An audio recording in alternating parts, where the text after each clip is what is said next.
Le soleil se levait sur les ruines de l'ancien Pékin, projetant de longues ombres sur les tours métalliques érigées par les Valoriens. Le capitaine Maya Chen, debout à la fenêtre de sa modeste cabine, observait les vaisseaux extraterrestres fendre le ciel, tels des poissons argentés dans un océan de nuages. 50 ans s'étaient écoulés depuis l'arrivée de l'Empire sur Terre. 50 ans se sont écoulés depuis que l'humanité a tout perdu. Chen se détourna de la fenêtre et enfila son uniforme de travail. Le tissu gris arborait le symbole de l'Empire valorien sur l'épaule, un rappel constant de qui possédait désormais ce monde. Elle avait 35 ans. Née dans un monde conquis, elle avait grandi bercée par les récits d'une terre libre qu'elle n'avait jamais connue. Sa grand-mère avait combattu lors des dernières batailles. Ses parents étaient morts dans les camps de travail. À présent, Chen commandait une équipe de récupération, fouillant les épaves de vaisseaux détruits dans les chantiers orbitaux au-dessus de la Terre. Ce n'était pas la vie dont elle avait rêvé enfant. La rébellion l'attendait sur le quai d'amarrage. Le vaisseau avait jadis été un navire de guerre humain, construit dans les dernières années désespérées du conflit. À présent, il était un esclave, tout comme son équipage. Les Valoriens l'avaient dépouillé de la plupart de ses armes et avaient rempli les soutes d'outils de découpe et de matériel de récupération. La tâche de Chen était simple. Trouver des matériaux précieux dans les débris des batailles spatiales et les rapporter à l'Empire. Elle monta à bord et trouva son équipage déjà à son poste. Marcus Stone se tenait dans la salle des machines, ses grandes mains parcourant les panneaux de contrôle avec une aisance acquise par l'expérience. L'homme avait 50 ans, le visage marqué par les cicatrices et le silence pesant. Avant la conquête, il avait été un véritable soldat. Désormais, il entretenait la résistance avec des pièces détachées et l'espoir. Aux commandes, Akari Tanaka, une jeune femme de 23 ans, aux réflexes vifs et au tempérament encore plus vif. Née dans les stations orbitales, elle n'avait jamais foulé le sol terrestre avant l'âge de 15 ans. Les étoiles étaient son foyer plus que toute autre planète. Le docteur James Rodriguez travaillait au laboratoire scientifique. Ses cheveux gris lui tombaient sur les yeux, tandis qu'il analysait les relevés des capteurs. À 60 ans, il était le plus âgé de l'équipe. Physicien de formation, il avait autrefois enseigné dans des universités aujourd'hui disparues. Désormais, il mettait ses connaissances à profit pour identifier les débris récupérables. « Bonjour, capitaine », dit Akari sans lever les yeux. « Nous avons notre mission, secteur 7, près de l'ancienne ligne de défense de Mars. » Chen acquiesça et prit place. « Que recherchons-nous » ? Un destroyer valorien endommagé lors d'un affrontement avec des pirates la semaine dernière, répondit Rodriguez. L'Empire veut que nous récupérions les noyaux énergétiques avant qu'ils ne dérivent dans la ceinture d'astéroïdes. Des pirates demanda Marcus, la voix rauque à force de ne plus parler. Des humains? Est-ce important demanda Chen, se posant la même question. De petits groupes de combattants humains se cachaient encore dans les colonies extérieures, attaquant les lignes de ravitaillement valoriennes dès qu'ils le pouvaient. L'Empire les qualifiait de pirates et de terroristes. Les humains les considéraient comme des héros. Le vaisseau décolla en douceur, traversant l'atmosphère terrestre pour disparaître dans l'obscurité. Chen vit la planète se rétrécir derrière eux, une bille bleue striée de cicatrices grises, là où les cités valoriennes avaient proliféré comme de la moisissure. Mars apparut devant eux, sa surface rouge parsemée d'exploitations minières et de colonies pénitentiaires. Le secteur 7 était un cimetière. Des débris de vaisseaux détruits flottaient dans l'obscurité, tournoyant lentement dans le silence de l'espace. Le destroyer valorien gisait parmi eux comme un jouet brisé, sa coque déchirée par les tirs d'armes. Chen rapprocha le Défiance et activa les projecteurs extérieurs. « Akari, amène-nous à l'amarrage. » Défiance, rapproche-toi et active les projecteurs extérieurs. Akari, amène-nous en position d'amarrage. Marcus, prépare l'équipe de découpe. Rodriguez, commence le scan des noyaux énergétiques. L'équipe se déplaça avec une efficacité silencieuse. Ils avaient déjà effectué cette opération des centaines de fois. Chen enfila sa combinaison et conduisit Marcus et deux autres membres d'équipage à l'intérieur de l'épave par un sas. Leurs lampes frontales perçaient l'obscurité à l'intérieur du vaisseau détruit. L'intérieur des vaisseaux valoriens était étrange, conçu pour des êtres plus grands et plus minces que les humains. Les couloirs serpentaient de façon inexplicable. Les systèmes de contrôle utilisaient des couleurs à peine perceptibles par l'œil humain. Chen avait appris à s'y repérer au fil des ans, mais elle ne s'était jamais sentie à l'aise dans ces espaces étrangers. Ils découvrirent les noyaux énergétiques dans la salle des machines. Chacun avait la taille d'une voiture et brillait d'une faible lueur bleue. Marcus installa le matériel de découpe, tandis que Chen explorait plus profondément l'épave. Quelque chose l'intriguait. Les dégâts subis par ce vaisseau étaient inhabituels. La façon dont la coque était déchirée laissait supposer l'utilisation d'armes humaines, d'anciens modèles antérieurs à la conquête. Elle traversa un couloir et pénétra dans ce qui ressemblait à un centre de commandement. Des corps flottaient là, des membres d'équipage valoriens figés dans la mort. Shen les contourna en fouillant. Sa lumière illumina quelque chose dans un coin. Un casier de stockage fut forcé et partiellement vidé. À l'intérieur, elle découvrit des noyaux de données, de petits cubes noirs que les valoriens utilisaient pour stocker des informations. Plusieurs manquaient à l'appel, mais il en restait 3. Le cœur de Chen s'emballa. Elle les prit rapidement et les cacha dans la poche de son équipement.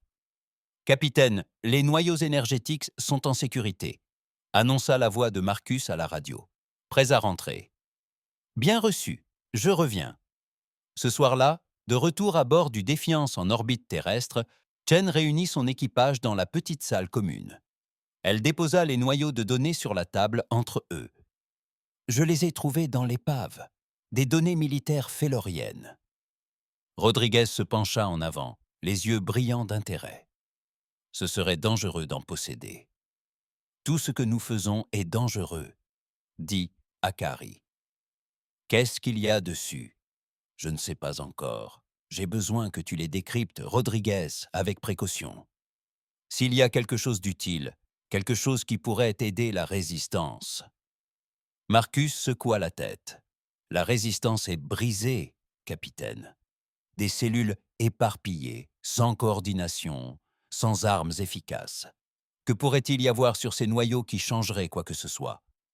Peut-être rien, admit Chen, mais je dois savoir. Nos grands-parents sont morts en combattant ces extraterrestres.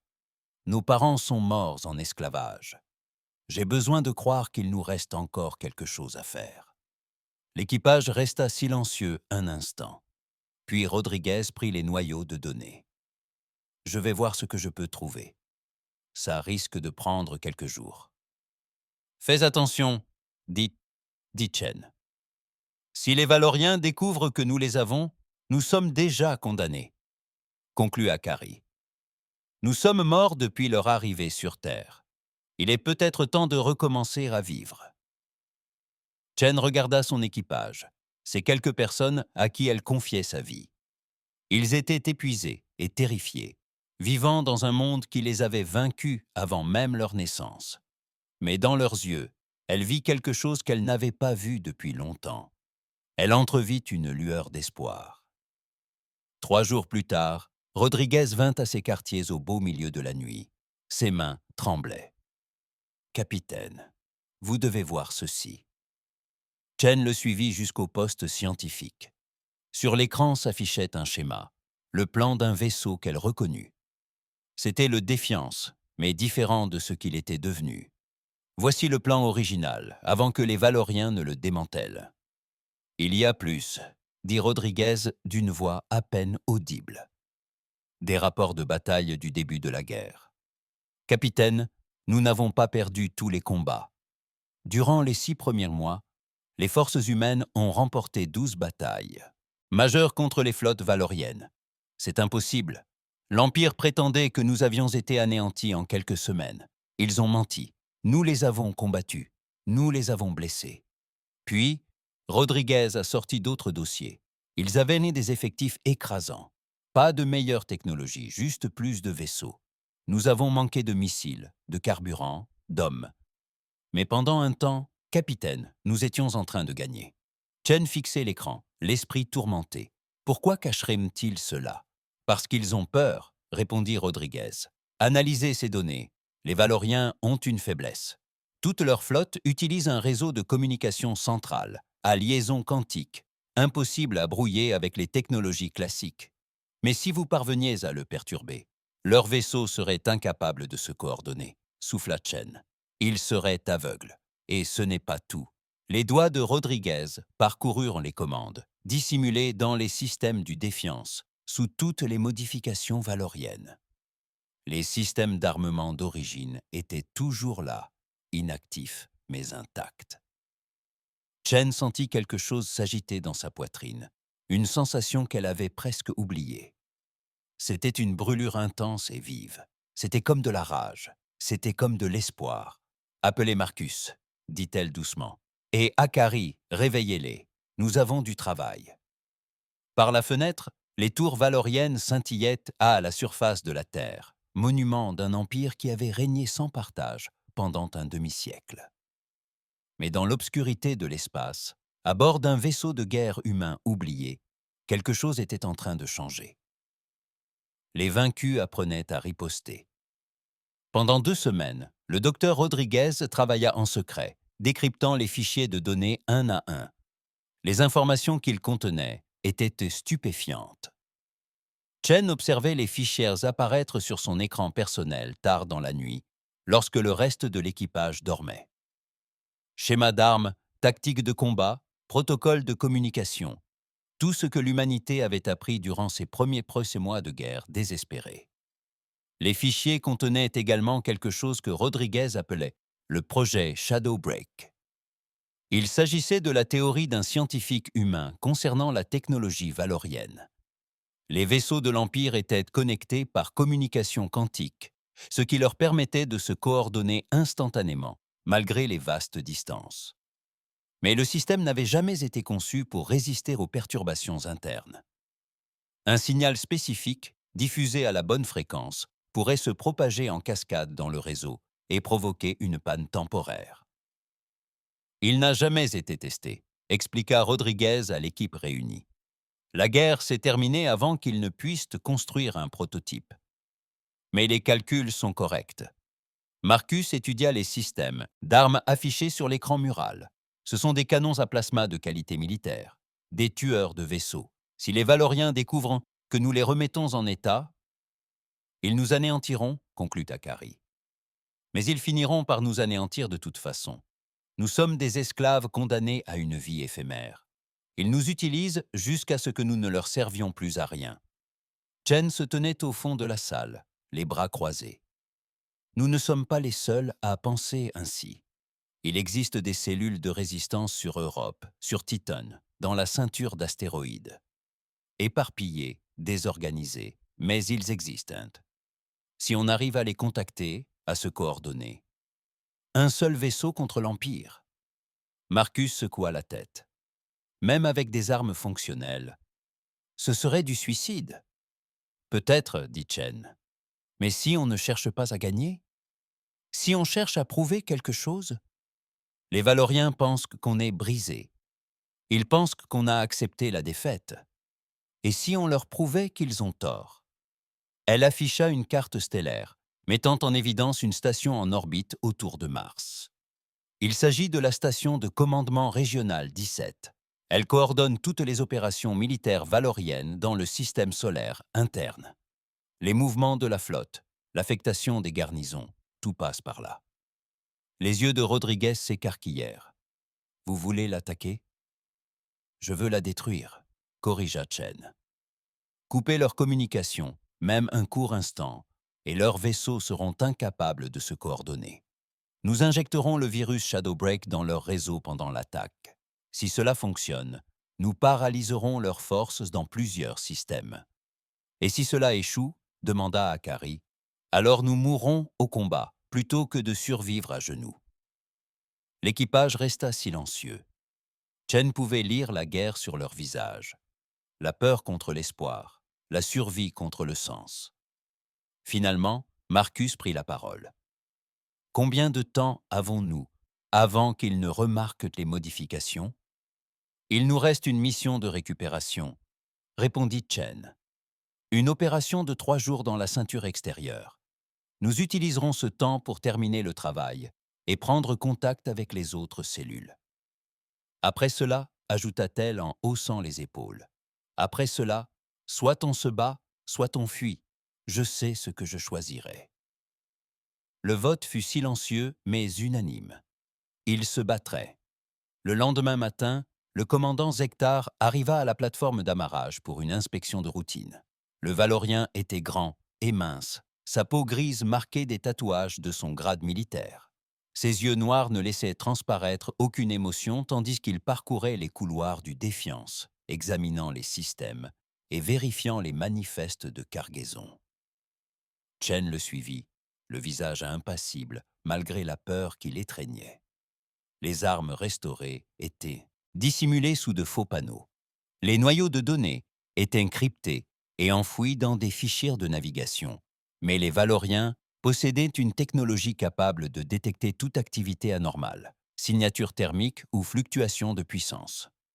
Votre efficacité s'est améliorée, capitaine Chen, dit Zektar d'une voix rauque comme le vent dans le métal. L'Empire apprécie les travailleurs qui dépassent leur quota. Merci, commandant. Cependant, j'ai constaté une consommation d'énergie accrue à bord de votre vaisseau. Des signatures énergétiques inexpliquées ont été relevées dans plusieurs sections. Il se tourna vers elle. Avez-vous quelque chose à signaler? L'esprit de Chen s'emballa. Nous avons des problèmes avec les systèmes de climatisation. Une vieille technologie qui fait des siennes. L'ingénieur Stone a effectué des diagnostics. Zektar l'observa longuement. Je vois. Je le noterai dans mon rapport. Veillez à ce que les problèmes soient résolus. Il se dirigea vers la sortie, puis s'arrêta. Capitaine Chen, savez-vous ce qui arrive aux humains qui oublient leur place dans l'Empire? Non, commandant. Ils sont éduqués. À grands frais. Je n'ose imaginer que vous ayez besoin d'une telle leçon. Il partit sans un mot de plus. Chen laissa échapper un souffle qu'elle ne savait même pas retenir. Akari apparut dans un couloir latéral. Il sent que quelque chose cloche. Il a des soupçons, mais il ignore quoi. Il faut agir plus vite. Cette nuit-là, Chen prit contact avec les cellules de la résistance. Elle utilisa un ancien cryptage militaire, envoyant de brefs messages par les canaux de communication civile. Les réponses arrivèrent lentement, avec précaution. Une cellule sur Europe, 3 vaisseaux cachés dans la ceinture d'astéroïdes. Un groupe sur la plus grande colonie de Titans. Peu nombreux, certes, mais c'était déjà ça. Elle leur expliqua le plan. Elle leur annonça la date. Et surtout, elle leur révéla sa découverte. La preuve que l'humanité avait vaillamment combattu, la preuve que les Valoriens pouvaient être blessés. La mission dans la ceinture extérieure eut lieu 3 jours plus tard. Le Défiance s'envola au-delà de Mars, soi-disant pour récupérer un cargo accidenté. Chen changea alors de cap et rejoignit un vaisseau de la Résistance à des coordonnées situées au cœur d'un champ d'astéroïdes. Le vaisseau, le Free Spirit, n'était guère plus qu'un vaisseau minier modifié. Sa capitaine était une femme âgée nommée Sarah Kim, marquée par le temps et endurcie par la vie. Elle monta à bord du Défiance avec 2 membres d'équipage qui contemplaient les systèmes d'armement restaurés, les yeux écarquillés. « Je n'y croyais pas quand j'ai reçu ton message, » dit Kim. « Je pensais que vous étiez un agent des services de renseignement valoriens qui essayait de nous piéger. »« On est déjà tous piégés, » répondit Chen. « La question est de savoir si on meurt en silence ou si on fait du bruit avant. » Kim laissa échapper un rire strident. « Du bruit? J'aime ça ?» Elle sortit une tablette. « Nous pouvons vous fournir 6 vaisseaux, petits mais armés, peu efficaces contre les défenses de la station. » « Nous n'avons pas besoin de détruire complètement la station, » expliqua Rodriguez. « Nous devons nous approcher suffisamment pour y transférer le virus. Une fois leur réseau hors service, même pendant 10 minutes, chaque cellule humaine pourra attaquer simultanément. Ils seront aveugles. » « Un soulèvement coordonné à travers le système solaire, » dit Kim lentement. « Soit on meurt tous, soit on change tout. » « Oui. » Kim a tendu la main. « L'esprit libre sera là, et je contacterai tous les contacts que je connais. Si l'humanité doit livrer un dernier combat, autant qu'il soit décisif. La semaine suivante, le Défiance a mené à bien sa mission de sauvetage officielle, tandis que Marcus et son équipe travaillaient sans relâche. Ils ont remis en marche les canons à plasma. Ils ont calibré les systèmes de ciblage. Ils ont renforcé la coque autant que possible avec des matériaux récupérés. Rodriguez a construit le dispositif Shadowbreak, un petit boîtier de circuits et de processeurs quantiques basé sur des plans vieux de 50 ans. Il était encore expérimental et non testé, mais il représentait la meilleure chance de l'humanité. Akari s'entraînait aux manœuvres de vol dans le simulateur, apprenant des schémas inattendus pour les pilotes valoriens. Mouvements erratiques, changements soudains, tactiques nées du désespoir plutôt que de la doctrine. Chen contacta davantage de cellules, étendant son réseau. À la fin de la semaine, elle avait engagé 20 vaisseaux dans l'attaque. De minuscules vaisseaux comparés aux navires de guerre valoriens, mais ensemble, ils pourraient mal en faire la différence. Le commandant Zekta revint pour une nouvelle inspection. Cette fois, il était accompagné de soldats, des guerriers valoriens en armure de combat. Ils fouillèrent le vaisseau plus minutieusement, inspectant chaque compartiment. Chen observait, la main près de son arme de poing, prête à se battre si les armes étaient découvertes. Les soldats ne trouvèrent rien. Les faux panneaux tenaient bon. Les signatures énergétiques étaient masquées. Mais le regard noir de Zektar était suspicieux lorsqu'il partit. « Je surveillerai votre vaisseau de près, capitaine Chen, de très près. »« Nous devons partir maintenant, » dit Marcus après le départ des Valoriens. Il sait. Il n'en a pas la preuve, mais il le sait. Chen acquiesça. Elle envoya le signal à toutes les cellules de la résistance dans 3 jours. L'attaque aurait lieu dans 3 jours. Cette nuit-là, elle se tenait seule dans la baie d'observation, regardant la Terre tourner lentement en contrebas. Elle pensa à sa grand-mère morte au combat, à ses parents morts enchaînés, à tous les humains qui avaient tout sacrifié pour résister à l'Empire. Bientôt, elle les rejoindrait. Mais d'abord, elle voulait rappeler aux Valoriens que l'humanité n'était pas vaincue. Elle n'était pas brisée. Elle attendait simplement le moment propice pour riposter. Le Défiance était prêt. Son équipage était prêt. À travers le système solaire, d'autres vaisseaux se préparaient en secret. Armes en charge, moteurs en marche. L'Empire avait régné pendant 50 ans. Cela allait bientôt changer. Le jour arriva comme tous les autres. Le Soleil se leva sur les stations orbitales terrestres et les vaisseaux valoriens suivirent leurs trajectoires habituelles. Mais à bord du Défiance, la capitaine Maya Chen se tenait sur la passerelle, vêtue de son ancien uniforme militaire, récupérée des réserves et soigneusement remise en état. Elle ne portait aucun symbole valorien, seulement le drapeau de la Terre sur l'épaule. « Tous les systèmes sont opérationnels », annonça Marcus depuis la salle des machines. « Armes à pleine puissance, boucliers fonctionnels. Les vaisseaux de la Résistance sont en position », déclara Akari, les mains fermement posées sur les commandes. 23 vaisseaux au total. Ils attendent notre signal. Le docteur Rodriguez était assis au poste scientifique, le dispositif de brèche d'ombre connecté au système du vaisseau. Le virus est prêt à être téléchargé. Il me faut juste une connexion directe au réseau de la station. Chen prit place dans son fauteuil de commandement, consciente du poids de ce qui allait se produire. Elle activa le système de communication, diffusant un message sur toutes les fréquences de la résistance. Ici le capitaine Maya Chen, du vaisseau terrien Défiance. Pendant 50 ans, nous avons été esclaves. Pendant 50 ans, on nous a ordonné d'accepter notre défaite. Aujourd'hui, nous rappelons à la galaxie qui nous sommes. Aujourd'hui, nous ripostons. Tous les vaisseaux engagez le combat à mon signal. Elle passa sur le canal de communication du vaisseau. Équipage du Défiance, ce voyage est probablement sans retour, mais nous allons faire en sorte qu'il compte. Akari, à vous de jouer. Le Défiance quitta sa route de patrouille assignée et accéléra vers le poste de commandement régional 17.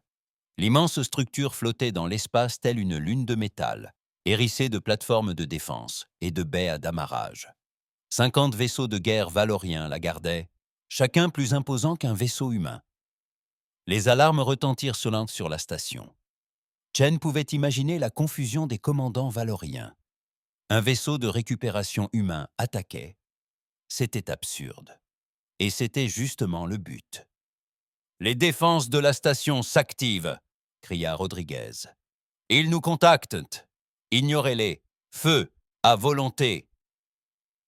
Les canons à plasma du Défiance s'animèrent, projetant d'incroyables jets d'énergie à travers l'espace vers la station.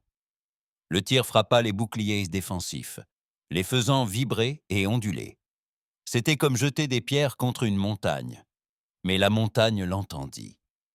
Les vaisseaux de guerre valoriens se mirent en mouvement, leurs moteurs vrombissant tandis qu'ils viraient pour intercepter la menace. Puis, le reste de la flotte humaine apparut, surgissant de ses positions dissimulées dans la ceinture d'astéroïdes et derrière les lunes de Mars. 23 vaisseaux, petits et désespérés, fonçaient sur la station depuis toutes les directions. La formation valorienne se désintégra dans la confusion. Leur doctrine s'était forgée au fil des siècles grâce à des batailles ordonnées contre des ennemis organisés. Mais les humains ne menaient pas de batailles ordonnées. Ils se battaient comme des bêtes, acculés et dangereux. Akari lança le Défiance dans une vrille, le vaisseau esquivant les tirs ennemis avec des mouvements dénués de toute logique tactique. « Ils ne peuvent pas nous suivre !» cria-t-elle. « Leur système de ciblage tente de prédire notre trajectoire. Mais nous ne suivons aucune trajectoire. » Un vaisseau de la résistance explosa sur leur gauche, pulvérisé par des missiles valoriens. Puis un autre. Mais les autres continuèrent leur progression, tirant tout ce qu'ils avaient. Chen observait le déploiement tactique, témoin du chaos qu'il semait. Les vaisseaux valoriens tentaient de se coordonner, mais l'attaque soudaine avait dispersé leur formation. « Diffusez le message !» ordonna Chen. « Que tout le monde l'entende. » Rodriguez activa la transmission, l'envoyant sur toutes les fréquences du système solaire. C'était la voix de Chen, enregistrée quelques heures plus tôt. « Terriens, habitants des colonies, la résistance lance aujourd'hui une attaque contre le poste de commandement régional 17. Nous ne survivrons peut-être pas, mais nous serons libres. Debout, ripostez. Montrez-leur que nous ne sommes pas vaincus. » Le Défiance s'est enfoncé dans la bataille, encaissant des coups sur ses boucliers. Marcus annonçait les dégâts à mesure que les systèmes tombaient en panne et que la coque se déformait. Mais ils continuèrent d'avancer, toujours en direction de la station. Un croiseur valorien se plaça devant eux. Akari ne ralentit pas. Elle accéléra, fonçant droit sur le vaisseau ennemi. Au dernier moment, elle fit pivoter le Défiant sur le côté, frôlant la coque du croiseur à quelques mètres près. Chen tira à bout portant avec le canon arrière, perçant le blindage et provoquant des explosions secondaires à l'intérieur du vaisseau valorien. « Nous sommes au périmètre de la station », annonça Akari. « Le réseau de défense nous prend pour cible. »« Rodriguez, préparez le virus », ordonna Chen. « Marcus, donnez-moi tout ce que les moteurs ont. » Le Défiance trembla sous les tirs des tourelles défensives qui pilonnaient ses boucliers. Les sirènes d'alarme retentissaient. L'écran montrait que la puissance de leurs boucliers chutait rapidement. Ils n'allaient pas s'en sortir. Le Free Spirit apparut alors à leur côté, la voix de Sarah Kim crépitant dans le communicateur. « On vous couvre, Défiance, allez !» Le vaisseau de Kim et 3 autres formèrent un écran autour du Défiance, absorbant les tirs destinés au vaisseau de Chen. Chen assista, horrifié, à l'impact direct subi par le Free Spirit, dont la coque se fendit. Le vaisseau bascula dans la pagaille, son atmosphère se dissipant dans l'espace.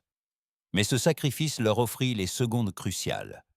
Le Défiance atteignit la coque de la station, et Akari exécuta une manœuvre d'amarrage parfaite, se verrouillant sur un sas d'urgence. Des soldats valoriens se précipiteraient pour les repousser, mais cela n'avait plus d'importance. Rodriguez maintenant.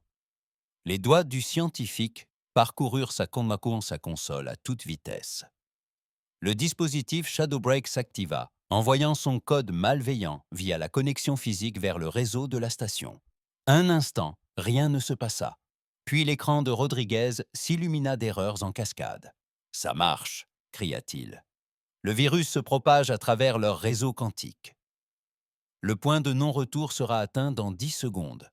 Ces 10 secondes parurent une éternité. Le défiant trembla sous le feu ennemi. D'autres vaisseaux de la résistance furent détruits. Des lueurs de destruction s'épanouissaient sur l'écran tactique. Chen agrippa ses accoudoirs, suivant le compte à rebours. 3, 2, 1. Tous les vaisseaux valoriens du secteur s'éteignirent simultanément. Leurs moteurs s'arrêtèrent. Leurs armes cessèrent de tirer. Leurs boucliers se sont effondrés. Le réseau de communication quantique, pilier de toute leur coordination militaire, s'est effondré de façon catastrophique. Pour la première fois en 50 ans, la machine militaire valorienne s'est arrêtée. Cellule de résistance, ici Chen, a-t-elle diffusé. Le réseau est hors service. Attaquez maintenant, partout, tous en même temps. Faites-leur payer chaque année où ils nous ont opprimés. Dans tout le système solaire, la réaction fut immédiate. Sur les colonies glacées d'Europe, des travailleurs s'emparèrent des armes des gardes valoriens désorientés. Dans les mines de la ceinture d'astéroïdes, les humains transformèrent le matériel industriel en armes. Sur Titan, une évasion de prison dégénéra en révolte générale. Et en orbite autour de Mars, les vaisseaux de la résistance restants fondirent sur la flotte valorienne paralysée, tels des loups sur une proie blessée. Shen détacha le Défiance de la station et Akari les éloigna. Le vaisseau tenait à peine debout, traînant derrière lui atmosphère et débris. Mais ils étaient vivants. Autour d'eux, des vaisseaux humains affrontaient des vaisseaux valoriens incapables de coordonner leur défense. Le combat était devenu inégal. « Capitaine, je détecte l'activation des protocoles d'urgence valoriens », annonça Rodriguez. Ils tentent de redémarrer leur système AME manuellement. Nous avons peut-être 10 minutes avant leur retour en ligne. Alors, autant que ces 10 minutes comptent, tous les vaisseaux doivent cibler leurs vaisseaux de commandement en priorité. Neutraliser leur commandement. La bataille qui s'ensuivit fut brutale et chaotique. Les vaisseaux humains, conscients de leur infériorité technologique et de leur puissance de feu, employèrent des tactiques inédites pour les Valoriens. Ils ont éperonné des vaisseaux ennemis endommagés. Ils ont fait exploser leurs propres réacteurs près de croiseurs valoriens. Ils ont diffusé de faux signaux de reddition, puis attaqué à l'approche de l'ennemi. C'était sauvage, c'était désespéré, et c'était efficace. La voix du commandant Zektar a soudainement retenti dans les communications. « Capitaine Chen, vous avez commis une grave erreur. Dès que nos systèmes seront rétablis, nous traquerons sans relâche tous ceux qui ont participé à cette attaque. Vos familles souffriront pendant des générations. » Chen sourit froidement. « Commandant, vous n'avez pas compris. Nous n'avons plus rien à perdre. Vous nous avez tout pris il y a 50 ans. Nous ne faisons que récupérer ce que vous nous devez. » Elle coupa la communication. « Marcus, comment tient notre réacteur ? » ?»« Pas bien, capitaine. On a subi trop de dégâts. Je peux vous laisser livrer un dernier combat, peut-être 2.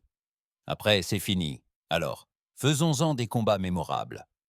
Akari, ramenez-nous au combat. » Le Défiance replongea vers la bataille, toutes armes en feu.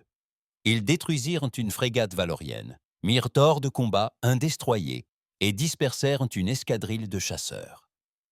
D'autres vaisseaux humains se rallièrent à eux, faisant du Défiance leur étendard.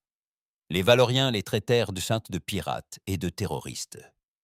Mais pour les humains qui combattaient à travers le système solaire, le Défiance représentait tout autre chose. C'était un symbole, un message gravé dans le feu et la détermination. L'humanité ne se soumettrait plus. Lorsque les systèmes valoriens furent enfin rétablis, 15 minutes après l'attaque du virus, les dégâts étaient déjà considérables. La station de commandement régionale était gravement endommagée. 23 vaisseaux de guerre valoriens avaient été détruits ou mis hors service. Et dans une douzaine de colonies, des soulèvements humains avaient été permis de s'emparer d'installations stratégiques. Le Défiance s'éloigna péniblement du champ de bataille, sa coque calcinée et son équipage épuisé. Mais ils étaient vivants. Et surtout, ils avaient prouvé une chose que la galaxie avait oubliée. Les humains pouvaient se défendre, et lorsqu'ils le faisaient, les empires tremblaient. La nouvelle de l'attaque se répandit à travers la galaxie plus vite que la lumière. L'Empire valorien, sous le choc et humilié, convoqua une session d'urgence de son haut commandement. Comment une poignée d'humains primitifs, classés comme espèces de catégorie 4, avait-il pu être mis hors d'état de nuire? L'Empire, sous le choc et humilié, convoqua une session d'urgence de son haut commandement. Comment une poignée d'humains primitifs, classés comme espèces de catégorie 4, avait-il réussi à paralyser une station de commandement régionale et à détruire près de 2 douzaines de vaisseaux de guerre? La réponse retenue fut simple: la force écrasante. L'amiral Crevate reçut ses ordres en personne de l'empereur. Il était le plus grand commandant militaire de l'Empire, un vétéran de 30 campagnes contre les espèces rebelles. Sa flotte comptait 200 vaisseaux de guerre, une puissance de feu suffisante pour réduire des planètes entières en poussière. Sa mission était claire: anéantir toute résistance humaine et laisser un exemple qui marquerait les esprits pour des générations. Capitaine Maya, Chen observa l'arrivée de sa flotte depuis un poste d'observation dissimulé sur une lune de Mars. Les vaisseaux valoriens émergèrent d'un voyage supraluminique en formation parfaite, un mur de métal et de destruction qui obscurcit les étoiles. « Ça fait beaucoup d'extraterrestres en colère », murmura Akari à côté d'elle. « Ils ont peur », constata le docteur Rodriguez. « Regardez leur déploiement. Ils ne sont pas là pour faire la guerre. Regardez leur déploiement. Ils ne sont pas là pour faire la guerre. Ils sont là pour nous exterminer, cracha Marcus par terre. Qu'ils essayent. On leur a déjà fait mal. On peut le refaire. Mais Chen n'en était pas si sûr. Le navire était à peine fonctionnel, maintenu en état par des réparations de fortune et l'obstination de Marcus. Sur les 23 vaisseaux qui avaient attaqué la station de commandement, seuls 8 survécurent. Face à 200 vaisseaux de guerre valoriens, ils n'avaient aucune chance en combat direct. « Il nous faut changer de stratégie », déclara Chen. « Nous ne pouvons pas les affronter de front. Nous devons les forcer à mener notre guerre. » Au cours des 2 jours suivants, 3 colonies humaines furent bombardées depuis l'orbite. Les Valoriens prirent pour cible les colonies qui s'étaient soulevées pendant l'attaque, les détruisant pour servir d'exemple. Des milliers de personnes périrent. Le message était clair: se soumettre ou être anéanti. Chen observa la destruction grâce à des transmissions valoriennes volées et sentit la rage l'envahir. Mais elle se força à réfléchir, à élaborer un plan. La rage sans stratégie n'était que suicide.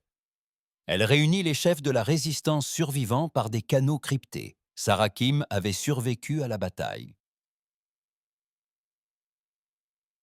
bien que grièvement blessé.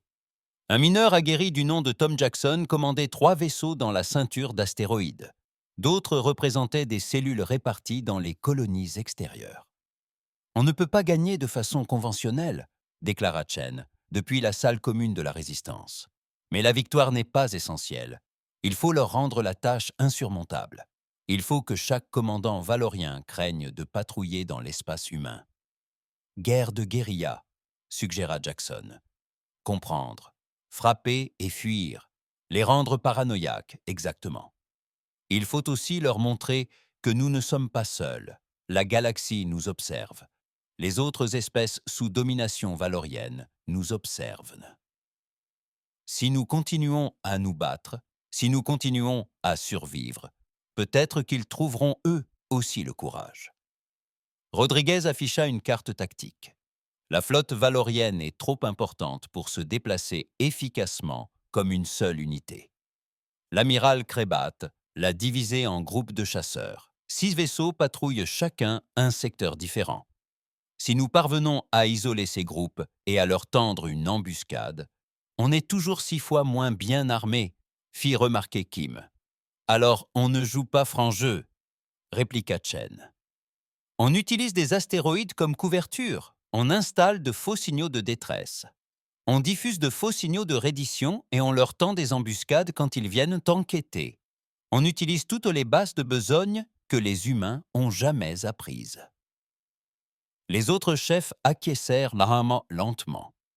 Ils n'avaient plus rien à perdre et tout à prouver.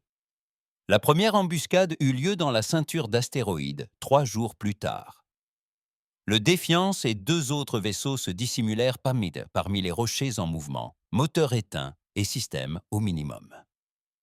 Ils attendirent des heures qu'une patrouille valorienne s'approche, enquêtant sur un signal de détresse falsifié par Rodriguez. Lorsque les vaisseaux valoriens furent profondément enfoncés dans le champ d'astéroïdes, Chen donna l'ordre. Les vaisseaux humains s'activèrent, surgissant de leurs cachettes, armes au poing. Ils utilisèrent les astéroïdes comme boucliers, forçant les Valoriens à manœuvrer avec précaution sous peine de collision. Le combat fut bref et brutal. Le Défiance détruisit 2 vaisseaux valoriens avant même qu'ils n'aient pu réagir. Les autres humains mirent hors service un 3e. Puis ils disparurent à nouveau dans les astéroïdes, laissant les Valoriens survivants, désemparés et furieux.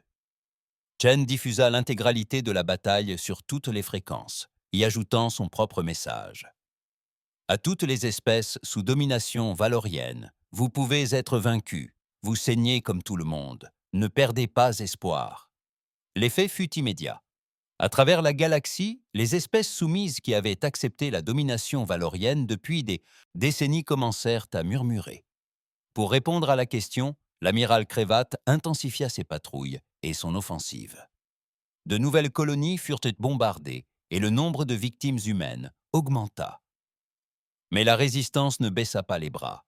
Elle attaqua les convois de ravitaillement et sabota les dépôts de carburant. Ils ont divulgué au public des données militaires valoriennes volées, révélant la faiblesse de l'Empire. Plus important encore, ils ont porté atteinte à la réputation des Valoriens. Chaque bataille a été enregistrée et diffusée. Chaque petite victoire a été amplifiée. Le récit a évolué, de la conquête de l'humanité à sa riposte. D'autres espèces ont commencé à envoyer une aide secrète. Un capitaine marchand de la Confédération Krell a fait passer clandestinement des armes vers les colonies humaines. Un diplomate de la Confédération Ossienne a divulgué les mouvements de la flotte valorienne. De petits détails certes, mais qui ont fini par avoir des conséquences désastreuses. Les forces de Chen ont attaqué ce qu'elles croyaient être un dépôt de ravitaillement sur Ganymède. Il s'agissait en réalité d'un piège. Le commandant Zektar avait anticipé leur manœuvre et leur avait tendu une embuscade. 4 vaisseaux humains furent détruits avant de pouvoir s'échapper. Tom Jackson périt lorsque le réacteur de son vaisseau fut touché. 73 résistants furent tués. Le Défiance s'en sortit de justesse, lourdement endommagé. Marcus travailla sans relâche pour maintenir les moteurs en état de marche. Akari les conduisit jusqu'à une base secrète située au cœur de la ceinture de Kuiper, où ils pourraient effectuer des réparations en relative sécurité. Chen, seul dans sa cabine, contemplait la liste des morts. Tant de noms, tant de gens qui avaient eu confiance en son commandement. Elle les avait fait tuer. On frappa à sa porte. Rodriguez entra sans attendre la permission. « L'équipage a besoin de vous voir, capitaine. Ils ont besoin de savoir que nous n'abandonnons pas. Peut-être devrions-nous, » murmura Chen. Combien de personnes devront encore mourir pour ce geste? On ne peut pas les vaincre, Rodriguez. On ne fait que retarder l'inévitable. Non, dit fermement le vieux scientifique. On change l'inévitable. Sais-tu ce que j'ai découvert dans les dernières transmissions interceptées? L'amiral Crevate est sous pression du haut commandement. On remet en question ses tactiques. D'autres espèces s'agitent. Les guildes marchandes de l'Empire se plaignent des perturbations de leur route commerciale. Il consulta des données sur sa tablette. Nous leur coûtons plus cher que prévu, non seulement en navires et en soldats, mais aussi en réputation et en stabilité. L'Empire valorien a été bâti sur l'idée que toute résistance est vaine. Nous sommes en train de prouver le contraire. Chen leva les yeux vers lui. À quel prix? Au prix de nos vies, de toute façon perdues le jour de leur conquête de la Terre. Mais à présent, ces vies ont un sens. À présent, Ils achètent la liberté pour nos enfants, même si nous ne sommes plus là pour l'avoir. On frappa de nouveau à la porte. Marcus et Akari entrèrent, suivis des membres d'équipage survivants. 12 personnes, épuisées et blessées, mais debout. Capitaine, dit Marcus, nous venons de recevoir un message. 3 autres vaisseaux nous rejoignent depuis la cellule d'Europa et on signale des soulèvements sur 2 mondes prisonniers valoriens, pas des prisonniers humains. D'autres espèces sont inspirées par nos actions. Akari sourit. Nous déclenchons une révolution, capitaine, une vraie. La galaxie s'éveille. Chen se leva, sentant le poids s'alléger légèrement de ses épaules. Ils avaient notre raison. Il ne s'agissait plus de gagner ou de perdre. Il s'agissait de montrer à la galaxie que la tyrannie pouvait être combattue. Très bien, dit-elle, mais nous devons changer d'approche. Nous ne nous battons plus seulement pour l'humanité. Nous nous battons pour tous ceux que l'Empire a écrasés.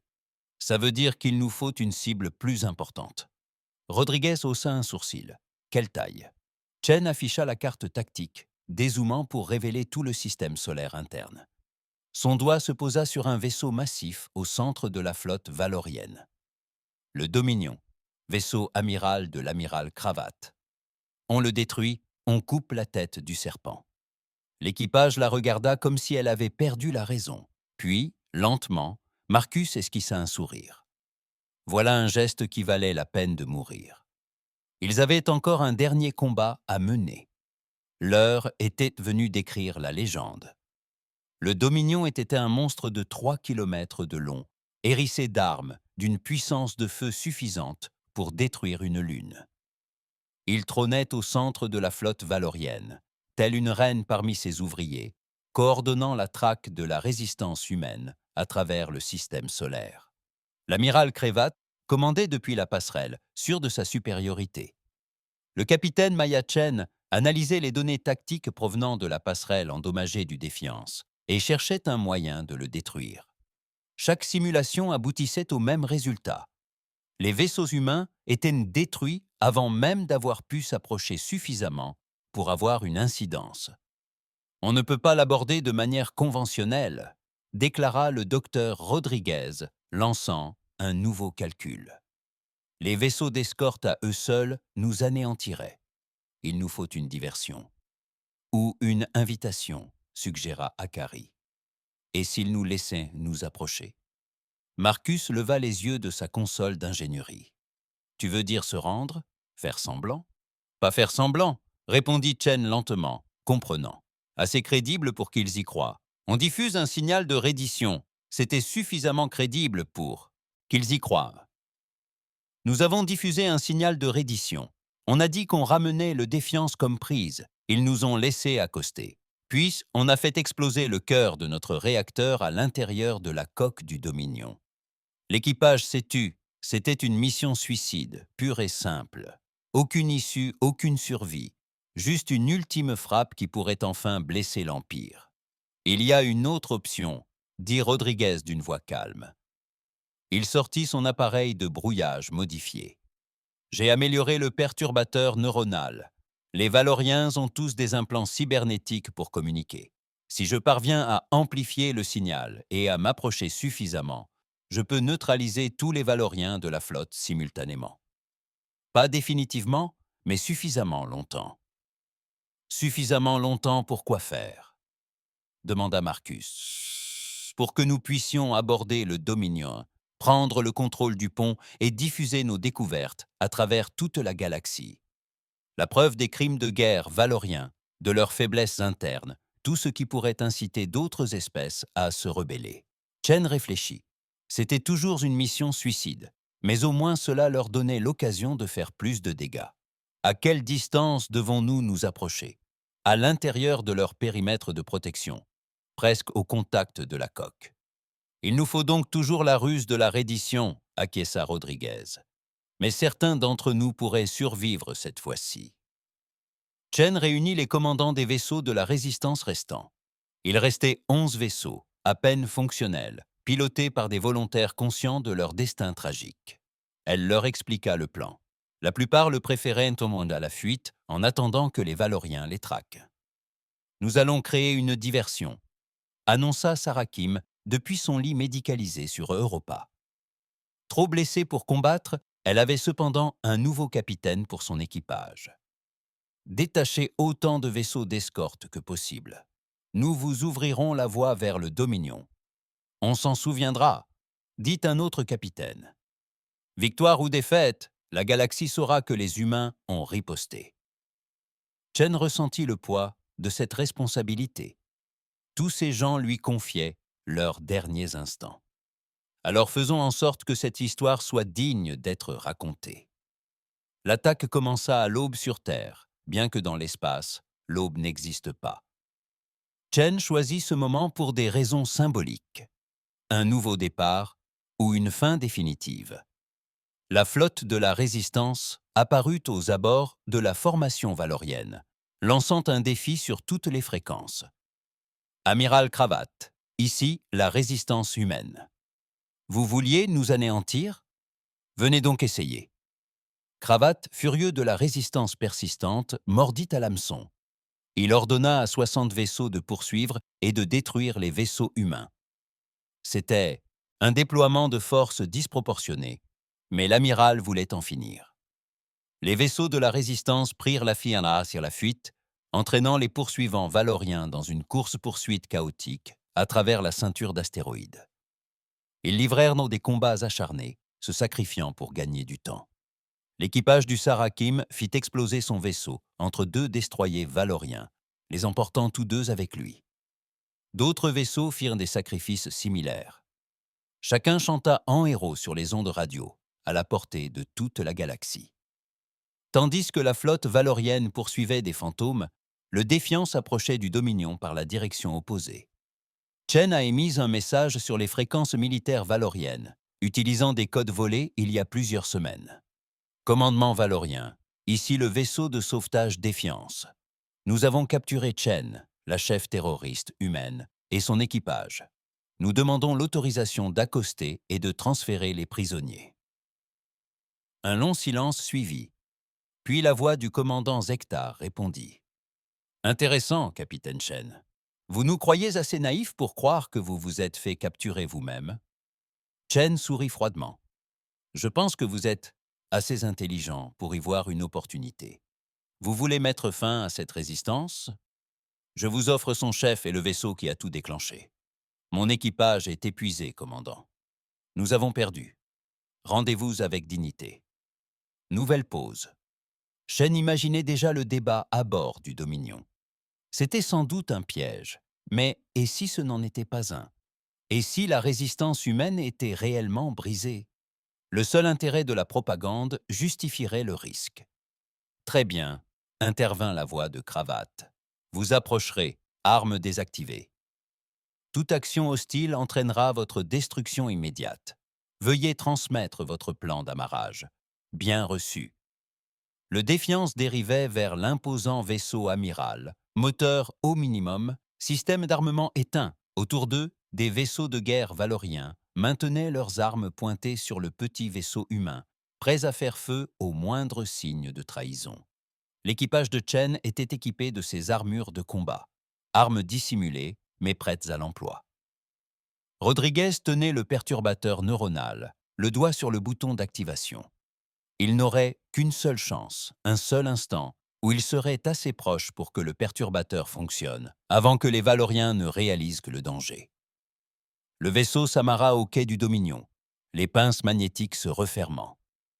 Des soldats valoriens attendaient de l'autre côté, armes au poing. C'était le moment.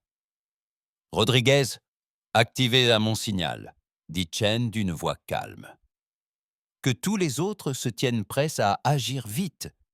Nous avons peut-être 5 minutes avant qu'ils ne se rétablissent. » Le sas commença à s'ouvrir et se refermer. Chen pouvait apercevoir les soldats valoriens à travers la porte transparente. Au moins 20. Elle leva les mains en signe de reddition. « Maintenant, Rodriguez. » Le perturbateur neuronal pulsa. Une vague d'énergie invisible balaya le Dominion et se propagea dans l'espace. Tous les Valoriens à portée furent saisis. Leurs implants cybernétiques surchauffèrent. Ils s'effondrèrent, inconscients mais vivants. Allez, allez, allez! Cria Chen. L'équipage du Défiance se précipita dans le vaisseau Valorian par le sas. Ils traversèrent dans des couloirs remplis d'extraterrestres, inconscients courant vers la passerelle. Marcus transportait suffisamment d'explosifs pour détruire un bâtiment. Il plaça des charges à des points stratégiques de la structure au fur et à mesure de leur course. Ils atteignirent la passerelle en 3 minutes.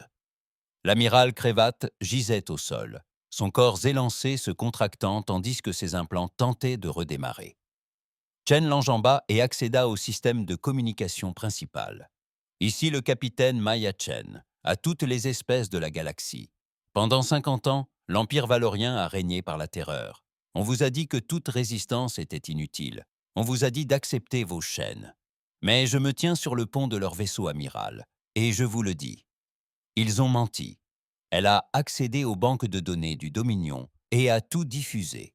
Les archives des mondes conquis, les listes des espèces réduites en esclavage, les plans d'expansion futurs. Plus accablante encore, la preuve que l'armée valorienne était aux prises avec des problèmes d'approvisionnement et des dissensions internes depuis des années. Ils n'étaient pas invincibles. Ils étaient juste doués pour le faire croire. L'Empire est plus faible que vous ne le pensez, poursuivit Chen. On peut les vaincre, on peut leur résister. Il suffit d'être prête à se battre. Derrière elle, Cravath gémit, commençant à se réveiller. Rodriguez vérifia son appareil. Ils récupèrent plus vite que prévu. Il nous reste peut-être 2 minutes. Chen prit une décision. Marcus, prenez l'équipage et retournez aux Défiances. Quittez le quai et fuyez. Capitaine, c'est un ordre. Il faut que quelqu'un survive pour raconter cette histoire. Rodriguez, pouvez-vous régler le perturbateur pour qu'il répète son impulsion? Les yeux de la scientifique s'écarquillèrent. Oui, mais quiconque se trouvera à proximité lors de son activation sera inconscient ou mort. Je sais, faites-le. Elle se tourna vers son équipage. Allez-y tous. C'est un ordre de votre capitaine. Ce vaisseau est sur le point de devenir un symbole. Faites en sorte que toute la galaxie comprenne sa signification. Marcus lui saisit le bras. Chen, ne fais pas ça, sinon quelqu'un devra le faire. Et puis, je suis déjà morte de toute façon. Je le suis depuis le jour où j'ai décidé de me défendre. Au moins, comme ça, je peux choisir comment je meurs. Elle sourit. Maintenant, allez-y avant qu'Akari ne vous traîne dehors. L'équipage hésita puis se mit en mouvement. Akari pleurait en partant. Marcus semblait vouloir protester davantage, mais il savait qu'il n'y avait plus de temps. Rodriguez programma le perturbateur pour qu'il répète son impulsion toutes les 5 minutes, puis courut avec les autres. Chen les regarda s'éloigner, puis se tourna vers l'amiral Cravath, qui se relevait péniblement. « Vous vouliez savoir ce qui arrive quand les humains refusent de se rendre. Tu vas bientôt le découvrir. » L'amiral la fixa, la haine brillant dans ses yeux noirs. « Tu n'as rien accompli. Nous traquerons chaque humain de la galaxie. Ton espèce sera éradiquée. » Peut-être, admit Chen, mais il faudra aussi éradiquer une douzaine d'autres espèces. Car elles observent, elles apprennent. Vous avez fait croire à la galaxie que l'Empire était invincible. Je viens de leur prouver le contraire. Le perturbateur vibra de nouveau. Cravath s'effondra. Chen s'installa dans le fauteuil de commandement de l'amiral et activa le système d'autodestruction, désactivant les protocoles de sécurité. Le réacteur du Dominion allait surchauffer dans 10 minutes. Le temps qu'il fallait aux Défiances pour s'échapper. Le temps que son message se répande. Elle pensa à la Terre, à sa grand-mère qui avait combattu et à ses parents morts. Elle pensa à tous les humains qui viendraient après elle, qui vivraient dans une galaxie sachant que leur espèce refuserait de se soumettre. C'était une belle mort, une mort qui avait du sens. La résistance, brisée mais vivante, avait quitté le quai et s'était enfuie. Derrière elle, le Dominion explosa en une boule de feu plus brillante que le soleil, emportant avec elle l'amiral Cravath et le plus grand commandant de la flotte valorienne. La galaxie entière resta figée dans un silence stupéfait.